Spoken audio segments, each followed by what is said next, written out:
Hallelujah hallelujah. खुदावंद के बाबरकत जलाली और पुरफजल नाम में आप सबकी सलामती हो। मैं खुदावंद का खादम पास्टर काशान असद आप सबको आज प्रोजेक्ट प्रेयर में खुश आमदीद कहता हूँ। खुदावंद का जलाल, उसके रूह का मसा और उसकी बख्शिश आज से अब तक आप सबके साथ रहे।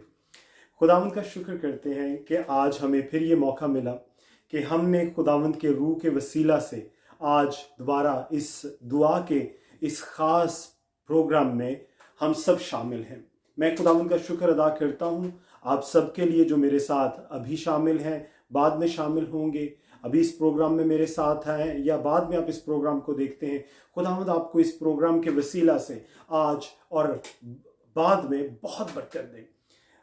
अजीज़ों, हम खुदावंद के आगे सरनिगुं होते हैं और आए आज के इस प्रोग्राम का बाकायदा आगाज करते हैं।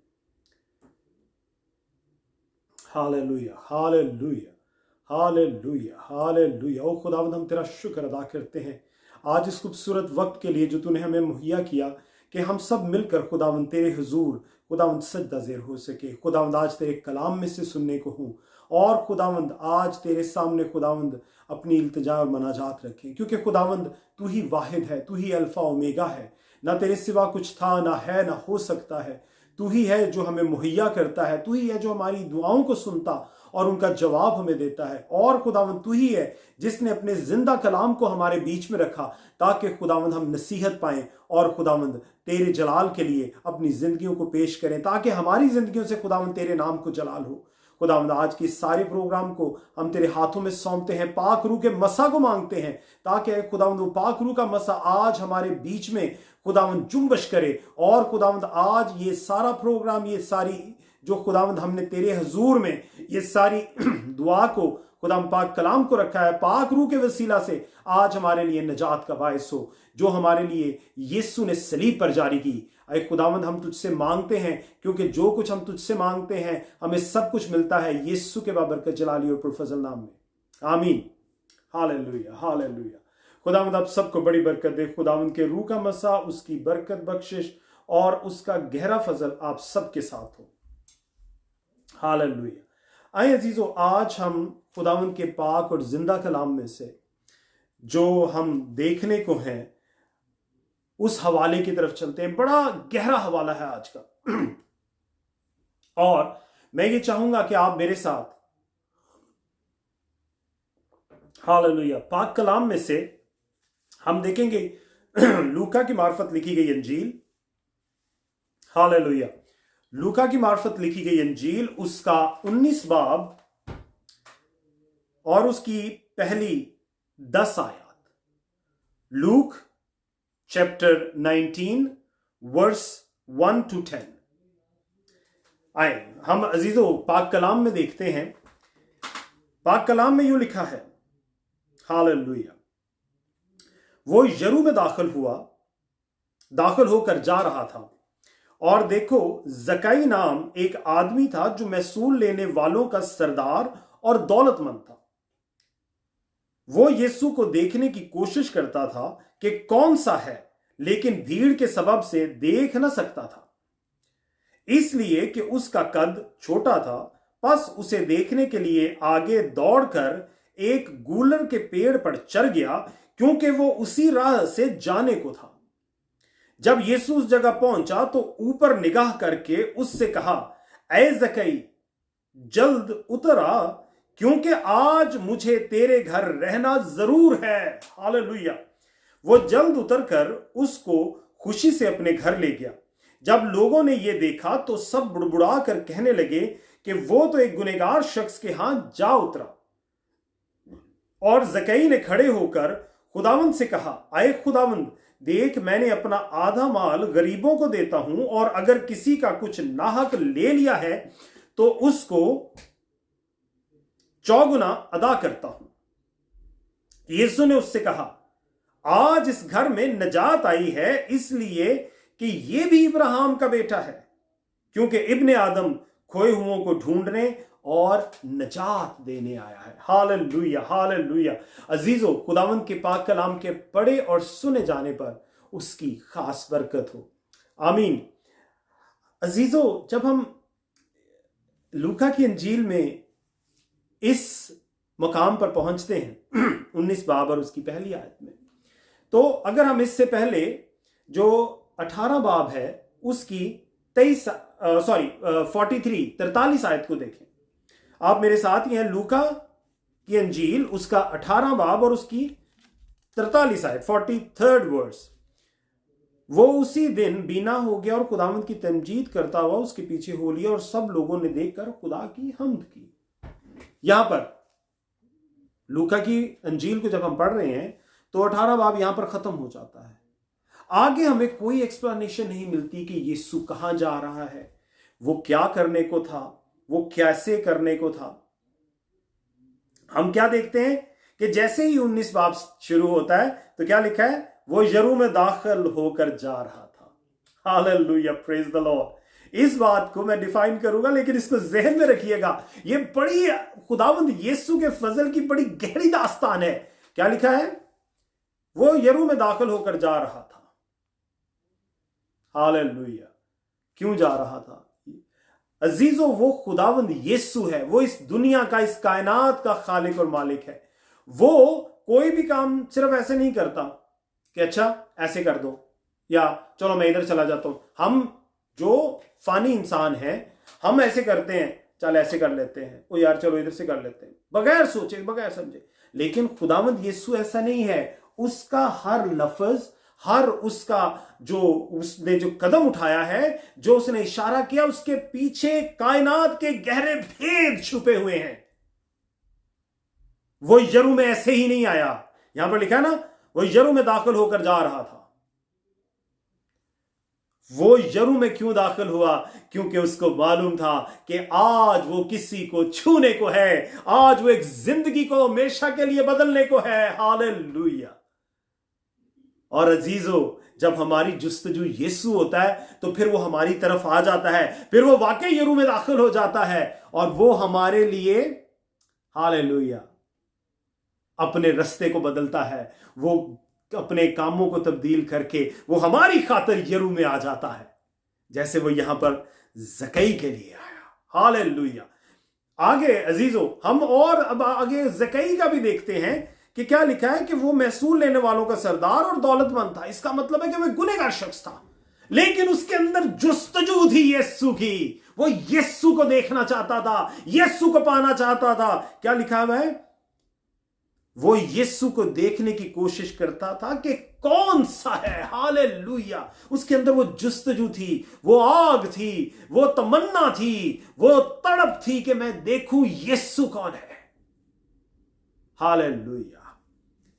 इसलिए कि उसका कद छोटा था। अजीजों, आज हम भी अपने गुनाह की वजह से, हम अपनी नारास्ती नापाकी की वजह से आज हमारा कद छोटा है। लेकिन अगर हमारे अंदर वो यीशु की जुस्तजू है, अगर हमारे अंदर यीशु की तड़प है, हम यीशु को देखना चाहते हैं, हम उसे मिलना चाहते हैं, तो अजीजों यीशु हमारी तरफ आएगा। आगे पढ़ते हैं, बस उसे देखने के लिए आगे दौड़कर एक गूलर के पेड़ पर चढ़ गया। अब अजीजों, ये शख्स छोटा कद का है।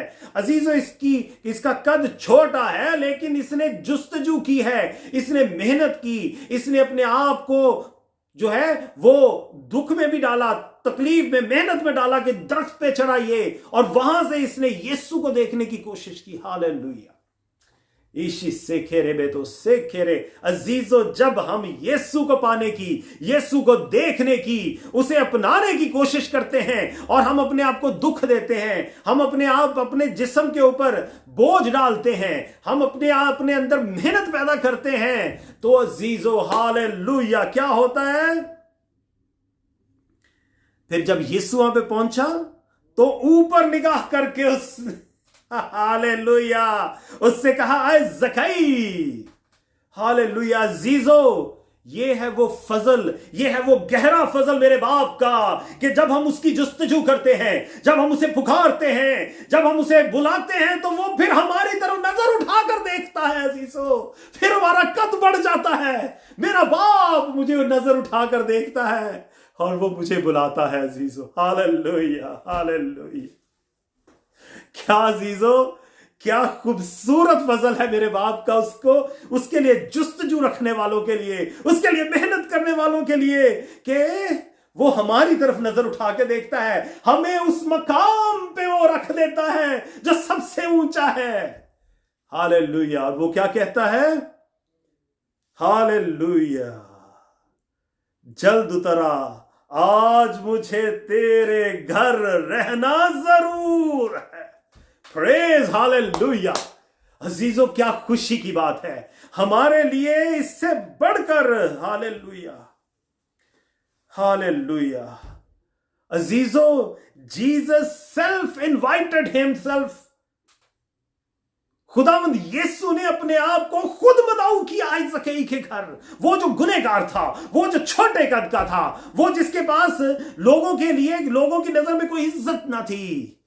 हालेलुया। अजीजों, यीशु उसकी तरफ आंखें उठाकर देखता है, उसकी तरफ आंखें उठाकर देखता है, और क्या कहता है?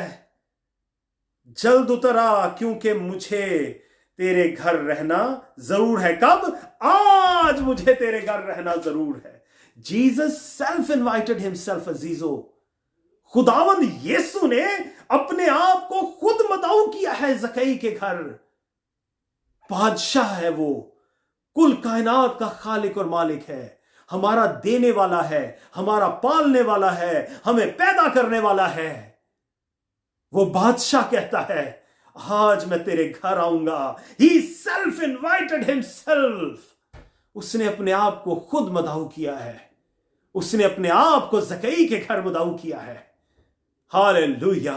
वो ज़क्कई को देखता है, अपनी नजरें उठाता है। अजीजों, सोचें जरा, हालेलुया, क्या वो लम्हा होगा जब मेरा यीशु हमारी तरफ देखेगा अपनी नजरें उठाकर। आप अजीजों, आप जानते हैं कि आप किसकी तरफ नजरें उठाकर देखते हैं? आप किसी बड़े शख्स की तरफ, जो ऊंचे मकाम पर बैठा है, जिसकी बड़ी इज्जत है, उसकी ऊंची कुर्सी है, वो तख्त पर बैठा है, आप उसकी तरफ नजरें उठाकर देखते हैं। अजीजों, मेरे यीशु ने ज़क्कई की तरफ आंखें उठाकर देखा है। Hallelujah. He looked upon up to ज़क्कैयस।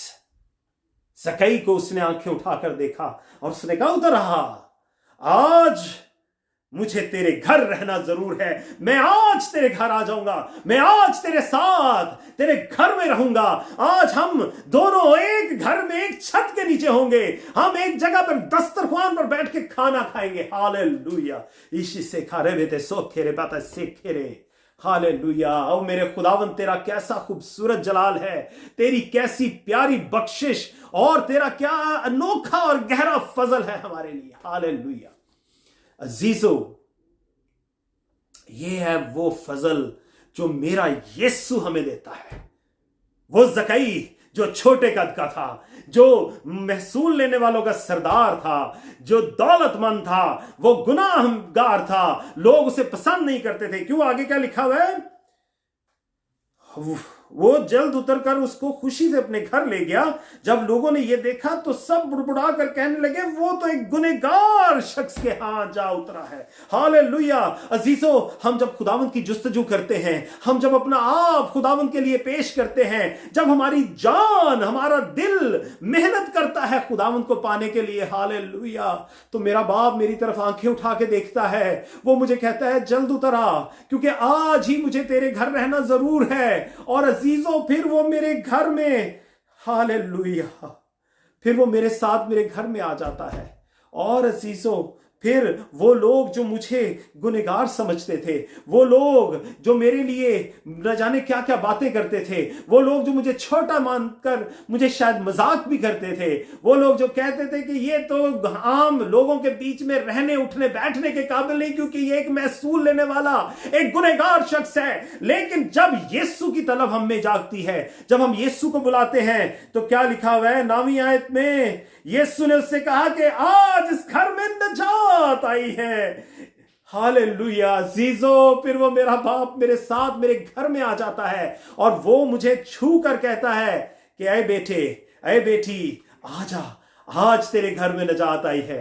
Hallelujah. अजीजों, हमारी जुस्तजू, हमारी खुदावंद यीशु के लिए तड़प, हमारी खुदावंद यीशु के लिए मेहनत, हमारी उसके लिए लगन, हमारा उसके लिए प्यार, हमारा उसके लिए जज्बा, हमारी उसके लिए कोशिश हमें नजात दिला देती है। क्या कहता है? यीशु ने उससे कहा, हालेलुया, मेरे बाप ने उससे कहा, आज हालेलुया, आज तेरे घर नजात आई है। नजात आई है उसके घर अजीजों, वो गहरी, वो अब्दी, वो हमेशा की नजात। हालेलुया।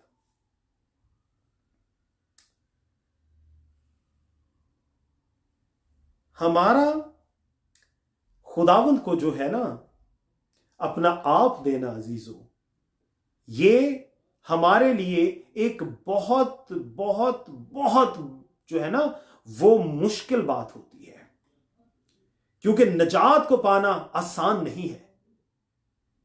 हमारा अपने आप को यीशु को देना, हमारा अपने आप को खुदावंद यहोवा को अपने सुपुर्द कर देना, हमें उस मौत में से गुजरना जो यीशु ने हमारी खातिर, वो मौत का डंग उसने खाया, हमें उसमें से गुजरना लाजिम है।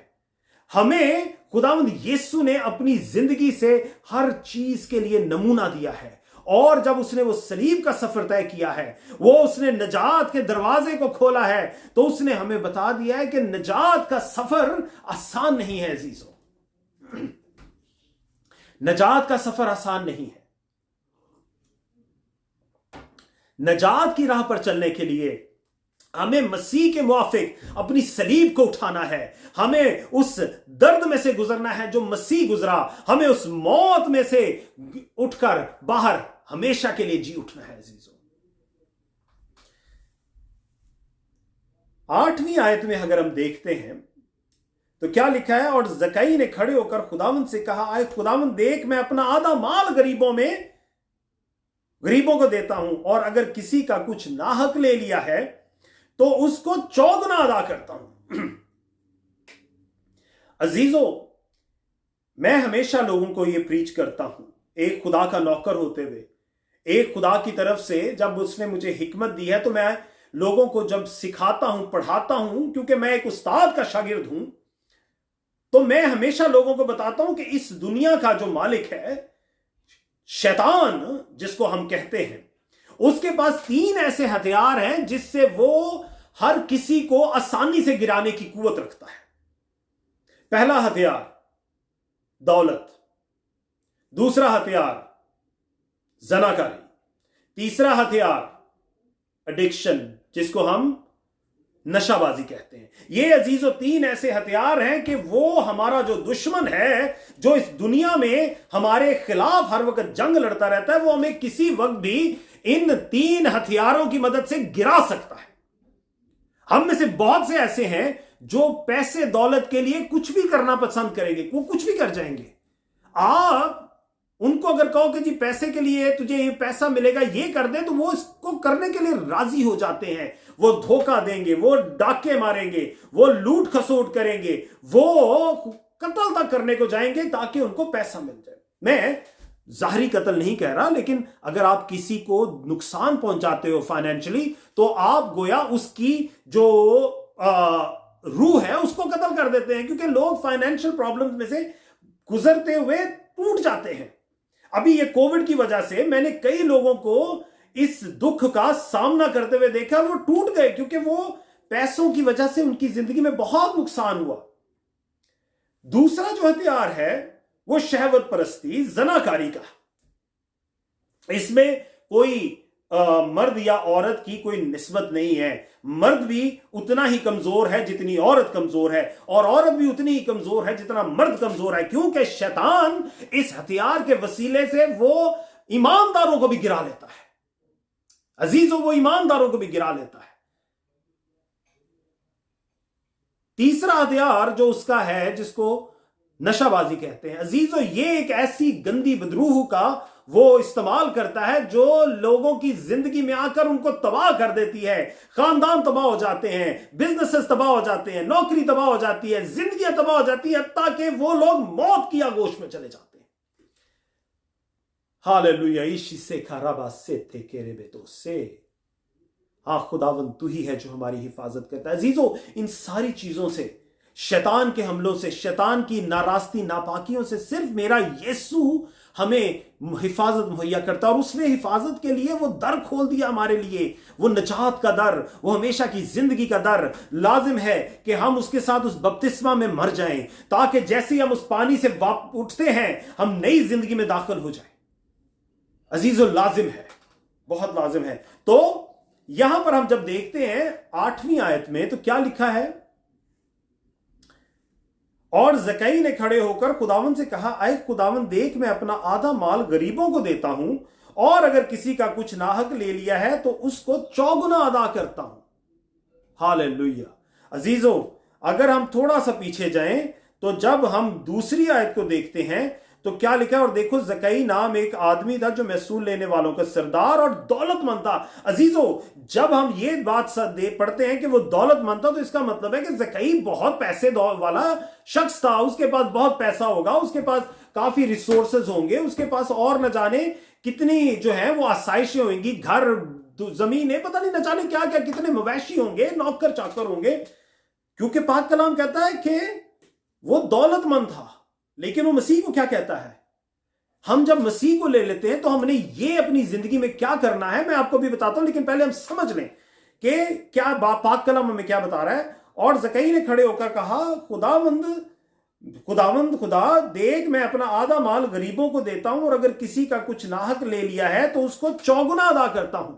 अजीजों, पहली बात, जब मैंने आपको बताया कि ये जो शैतान का हमारे ऊपर ये जो हथियार है ना, दौलत का, पैसे का, ये बहुत कवि है। वो हम पर ये हथियार चलाता है और हम इससे बच नहीं सकते। हम इसके प्यार में, इसकी लालच में हम इसमें डूब जाते हैं। लेकिन यहां पर जकई क्या कह रहा है? अय खुदावंद, मैं तेरे लिए आधी दौलत दे दूंगा, और अगर किसी का कुछ नाहक लिया है तो मैं उसको चौगुना अदा कर दूंगा। अजीज, जब हम पीछे देखते हैं तो क्या था? वो महसूल लेने वालों का सरदार था। तो इसका मतलब है कि उसने हजारों लोगों से नाहक लिया होगा, और जब उसने उनसे नाहक लिया है तो उसने, वो जब ये बोल रहा है तो वो लोग उससे आके मांगेंगे, तो हो सकता है उसका अपना सारा जो बाकी आधी उसकी दौलत है वो भी चली जाए, बल्कि हो सकता है और भी मकरूज हो जाता हूं। लेकिन अजीजों, जब हम खुदावंद यीशु को अपना लेते हैं, खुदावंद यीशु को ले लेते हैं, तो फिर उससे बड़ी दौलत कोई नहीं है। फिर हमें इस दुनियावी दौलत की जरूरत नहीं है, हमें इन दुनियावी लालचों की जरूरत नहीं है, हमें इन दुनियावी जो हमने अपने आप को सतून बना के रखे ना कि मेरे पास पैसा है, मैं इससे बच जाऊंगा। अजीजों, हमें इसकी जरूरत नहीं है। हमें सिर्फ और सिर्फ अपना आप यीशु को देना है, क्योंकि वो कहता है कि आज इस घर में नजात आई है कि, और अजीजों, आज इस घर में जब नजात आ गई तो फिर हमें बाकी किसी चीज की जरूरत नहीं रह जाती। But we have to give up. हमें अपनी उन चीजों से छोड़ना है। हमें अपनी लालच से, अपनी मैं से, अपने तमा से, अपने झूठ से, अपने फरेब से, अपनी नशेबाजी से, अपनी जनाकारी से, शहवत परस्ती से, हमें अपने झूठ से आजादी पानी है। वो सब कुछ फेंक देना है। हमें अपने आप को आजाद कर देना है, ताकि मेरा बाप जो मुझे ढूंढने आया है, क्योंकि 10वें आयत में लिखा है, क्योंकि इब्ने आदम खोए हुओं को ढूंढने और नजात देने आया है। मुझे अपने आप को प्रेजेंट करना है टू माय फादर। मुझे उस दरख्त पर चढ़ना है, उस दरख्त के ऊपर से शायद छाल से मेरा जिस्म भी छिल जाए, मेरे हाथों से जब मैं पकड़ूं तो मेरे हाथ भी छिल जाएं, मेरी हो सकता है टांगों में कहीं पे क्रैम्प्स भी पड़ जाएं, हो सकता है कि मुझे कहीं पर चोट भी लग जाए, मैं हो सकता है वहां से स्लिप होकर गिर भी जाऊं, लेकिन इससे मुझे डरना नहीं है। मुझे उस दरख्त पर चढ़ना है, और जब मैं उस दरख्त पर चढ़ूंगा तो मेरा बाप मुझे मेरी तरफ आंखें उठा के कहेगा, हालेलुया। फिर वो मेरी तरफ आंखें उठाकर मुझे नीचे बुलाएगा और वो कहेगा, आजा, मुझे आज ही तेरे घर आना जरूर है। और वो कहेगा कि आज तेरे घर में नजात आई है। Hallelujah, hallelujah. अजीजों, मेरे खुदावन का जो फजल है उसकी कहीं मिसाल नहीं मिलती, कि उसने ये परवाह नहीं की कि लोग खुदावन को क्या कहेंगे। और क्या लिखा हुआ है? जब लोगों ने ये देखा तो सब बुड़बुड़ा कर कहने लगे, ये तो एक गुनहगार शख्स के हाथ जा उतरा है। अजीजों, मेरा खुदावंद फिर वो मुझे पाक साफ करके वो आसमान की फर्जंदी में ले लेता है। फिर मैं आम इंसान नहीं रहता, फिर मैं अलाजादे में तब्दील हो जाता हूं, क्योंकि मैं उसके वसीला से, मेरे यीशु की उस बड़ी कुर्बानी के वसीला से, आए खुदावंद जो तूने अपने बेटे के वसीला से हमारे लिए नजात का दर खोला, और मेरे खुदावंद यीशु ने जो अपना लहू बहाकर मेरे लिए वो नजात का दर खोला, उस लहू के वसीले से मैं खून खरीदा हो जाता हूं, मैं बाप का बेटा हो जाता हूं, बाप की बेटी हो जाता हूं, और मेरा बाप मुझे हाथों में उठा लेता है और वो कहता है ये मेरे लिए मेरा प्यारा बेटा है। अजीजों, हमें लाजिम है कि हम मसीह के रास्ते पर चलें, और जब हम मसीह के रास्ते पर चलेंगे हम उस दुख में से गुजरेंगे, हम उस कुर्बानी के जज्बे में से गुजरेंगे, और हम उस पानी के बपतिस्मा में से गुजरेंगे, तो मेरे बाप की खुशी उसी में है। हालेलुया, क्योंकि उसने अपने बेटे को हमारी खातिर भेज दिया, ताकि जो कोई उस पर ईमान लाए हलाक ना हो बल्कि हमेशा की जिंदगी पाए। हमारे घर में उसी दिन निजात आ जाती है जब हम यीशु को अपना लेते हैं। अजीजों, don't be a Christian, be Christ like. मसीही मत बने, मसीह की मानंद बने। खुदावंद आप सबको बरकत दे, आमीन, हालेलुया। आइए अजीजों, हम आज दुआ करते हैं कि हमारा बाप जो आसमान पर है, हमारा बाप जिसने हमें थामा है, हमारे बाप जिसने हमें हमेशा अपने पास रखा है, और उसने अपने प्यारे बेटे हमारे खुदावंद यीशु को हमारे बीच में भेजा, ताकि जो उस पर ईमान लाए वो हलाक ना हो बल्कि हमेशा की जिंदगी पाए। तो आए आज हम दुआ करते हैं कि आज भी हम अपने आप को खुदावंद के लिए पेश करें, जैसे वो छोटा गुनहगार शख्स, वो ज़कई, वो उस दरख्त पर चढ़ने की कोशिश करता होगा, वो उस दरख्त पर मुश्किल से चढ़ा होगा या जैसे भी चढ़ा होगा, लेकिन उसकी जुस्तजू बहुत बड़ी थी। उसके दिल में खुदावंद यीशु के लिए मोहब्बत थी, उसके दिल में खुदावंद यीशु के लिए जुस्तजू थी, और वो ये कहता था कि मैं उसको देखूं, मैं उसको अपनाऊं, ताकि मैं खुदावंद यीशु की नजात को हासिल कर सकूं। आज अजीजों जरूरी है, आए हम भी अपने आप को पेश करें। आए यहोवा बाप, आज मैं अपने बहन भाइयों के साथ जो इस वक्त मेरे साथ इबादत में शामिल हैं या बाद में इबादत में शामिल होंगे, इन सबको तेरे पाक लहू से धोकर यहोवा बाप तेरी आग में से गुजारता हूं, ताकि आज खुदावंद हमारे जो गुनाह हैं, हमारी जिंदगी की जितनी नाराजगी नापाकी है, आज वो हमेशा के लिए जाती रहे। आज खुदावंद हम कोशिश करें, हम जुस्तजू करें, हम मेहनत करके उस दरख्त पर आए, ताकि आए खुदावंद तू हमारी तरफ नजर उठा कर देख और हमें बुला, और आए खुदावंद जब हम तेरे पास पहुंचे तो तू उसी दिन ही हमारे साथ हमारे घर में सकूनत कर, और खुदावंद उसी दिन हमारे घर में नजात आए, क्योंकि तू खुदावंद गुनहगारों को, तू खुदावंद इब्ने आदम खोए हुओं को ढूंढने और नजात देने आया है। आज हम इब्ने आदम को अपना आप देते हैं। ऐ यीशु, ऐ खुदा के बर्रे, ऐ यहूदा के बब्बर, आज हम सब अपने आप को तुझे सौंपते हैं। आज हमारे दिल, हमारी रूहें, हमारी जान तेरी जुस्तजू में ठहरती है। ऐ खुदावन तू मुहैया कर, ऐ बाप आसमानी तू मुहैया कर, ऐ मेरे यीशु तू मुहैया कर, क्योंकि ऐ खुदावंद आज मैं अपना आप तेरे लिए पेश करता हूं, आज मैं तेरे लिए मेहनत करता हूं, आज मैं अपनी जिंदगी से अपने आदि दौलत को और जिनका मैंने गुनाह किया खुदावंद उनको हालेलुया, आज मैंने जिनका गुनाह किया उनको ऐ खुदावंद चौगुना अदा करता हूं। मेरे खुदावंद तू अजीम है, तू कदूस है, तू रहीम है, और मैंने खुदावंद तुझसे जो मांगा तूने हमेशा बख्शा है। आज खुदावंद मैं हम सब के लिए मांगता हूं कि तू हमें भी ये जज्बा दे कि हम अपनी जिंदगी से गुनाह को उतार फेंके ऐ खुदावंद, और हमेशा के लिए ऐ खुदावंद तेरे फर्जंदों में शामिल हो जाएं। यीशु के नाम में ये दुआ मांगते और पा लेते हैं, आमीन, आमीन, आमीन। अजीजों, खुदावंद आप सबको बड़ी बरकत दे। खुदावंद के रूह का मसा, उसकी गहरी बरकत और बख्शिश आज से हमेशा तक आप सबके साथ रहे। खुदावंद आपको हमेशा अपनी पनाह में रखे। मैं खुदावंद का खादम, खुदावंद का नौकर पास्टर काशान असद आपसे आज प्रोजेक्ट प्रेयर में यहाँ पर इजाज़त चाहता हूँ, और मैं खुदावंद का शुक्र अदा करता हूँ कि उसने हमें अगले हफ्ते भी इकट्ठे होकर उसके कलाम में से और उसके हजूर दुआ में बैठने का फजल बख्श दिया है। यीशु के बाबरकत जलाली और फजल नाम में, आमीन।